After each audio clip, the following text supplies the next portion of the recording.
But everyone heard how President Trump accused his predecessor Biden of undermining faith in the dollar with his actions and pushing, as he put it, the BRICS to seek alternative payment platforms. This process, keenly noted by the current President of the United States, is now accelerating not only within the framework of BRICS. And of course, the blame for this doesn't lie solely with Biden, nor only with the sanctions, which incidentally, the current leader of the United States is not only in no hurry to cancel but is also expanding. As you know, the discussion of the respective proposals from the American side continued on December 2nd during the visit of the U.S. Special Envoy Stephen Whitaker to Moscow. An agreement was reached to continue this work. Importantly, there is a fundamental understanding that a sustainable resolution is impossible without addressing the root causes of the crisis. The root causes are well known, as President Putin has repeatedly discussed. Despite the need to acknowledge the realities, London, the leadership of the European Commission in Brussels, the majority of NATO and European Union member countries take a frankly destructive stance on the Ukrainian issue. Having invested whatever political capital they have in waging war on Russia through the hands and bodies of Ukrainian citizens, they continue, in hopeless political blindness, to entertain the illusion of somehow defeating our country. As the President emphasized, we do not intend to go to war with Europe, we don't even entertain such thoughts. But to any hostile steps, including the deployment of European military contingents in Ukraine and the expropriation of Russian assets, we will respond.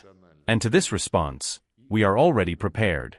We continue, and this is absolutely not subject to any reconsideration, to pursue an independent foreign policy, which implies protecting national interests while simultaneously strengthening the readiness to build multifaceted, beneficial relationships with all who are willing to cooperate with us on equal, respectful terms, based on universally recognized norms of international law. Of course, the situation is evolving to some extent, surrounding itself with new facts, but overall, the trend remains unchanged. The West is not united, and events of recent days, when President Trump in one of his interviews deliberately assessed Europe's actions on artificially restraining the agreements, confirmed this once again, agreements that could very well have been reached regarding the Ukrainian resolution, ensuring the elimination of those very root causes that are the main obstacle on this path. But Europe is artificially holding back this process, trying all sorts of ways to spur the Ukrainian leader, the so-called members of his regime, to prevent them from stopping fighting until the last Ukrainian. However, now they're even short on cash. This ideological charge is now being affected by financial considerations because, except for robbing the Russian Federation and seizing our foreign exchange reserves in violation of all conceivable norms of international and commercial law, they have no other sources to finance this war.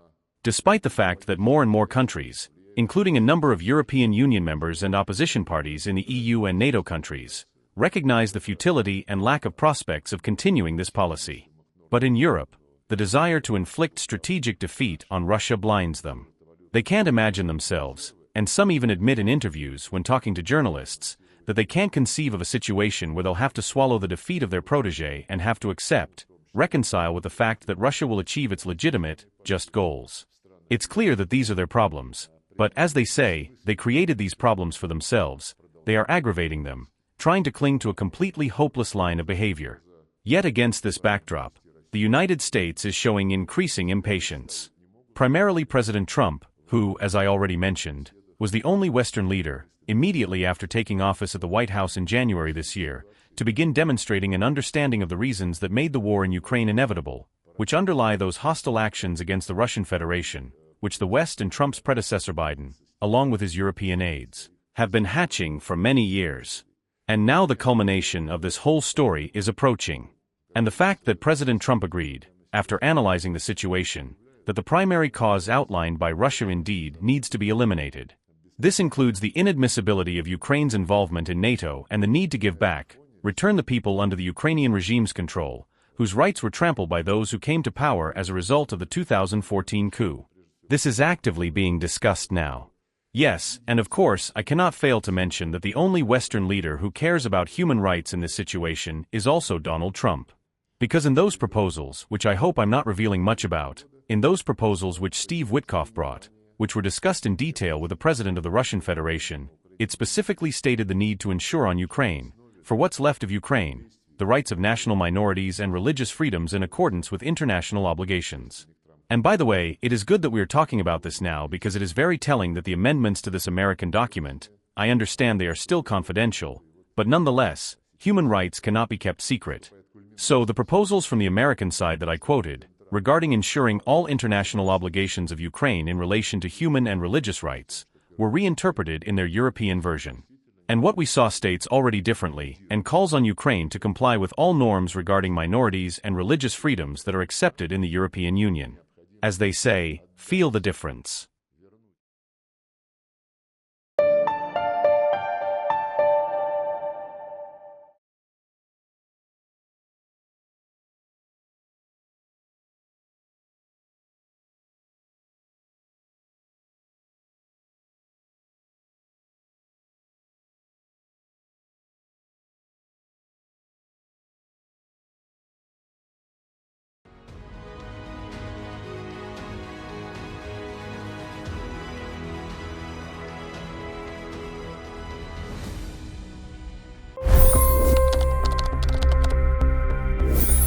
$25 crore गरीब गरीबी को परास्त करके बाहर निकले।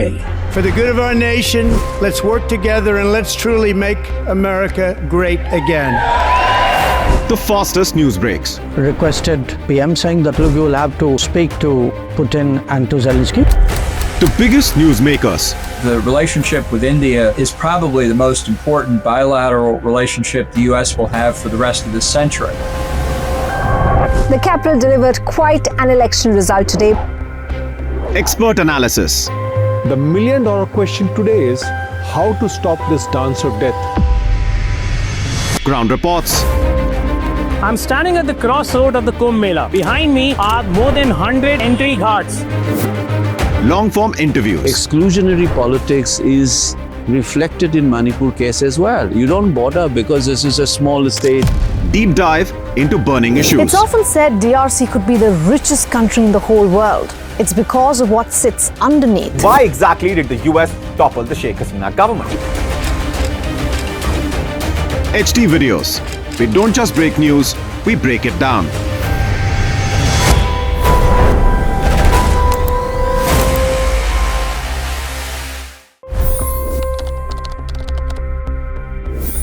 $25 करोड़ गरीब गरीबी को परास्त करके बाहर निकले।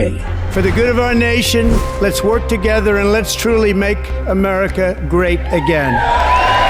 The fastest news breaks. Requested PM saying that look, you will have to speak to Putin and to Zelensky. The biggest newsmakers. The relationship with India is probably the most important bilateral relationship the US will have for the rest of this century. The capital delivered quite an election result today. Expert analysis. The million-dollar question today is how to stop this dance of death. Ground reports. I'm standing at the crossroad of the Kumbh Mela. Behind me are more than 100 entry ghats. Long-form interviews. Exclusionary politics is reflected in Manipur case as well. You don't bother because this is a small state. Deep dive into burning issues. It's often said DRC could be the richest country in the whole world. It's because of what sits underneath. Why exactly did the US topple the Sheikh Hasina government? HT videos. We don't just break news, we break it down.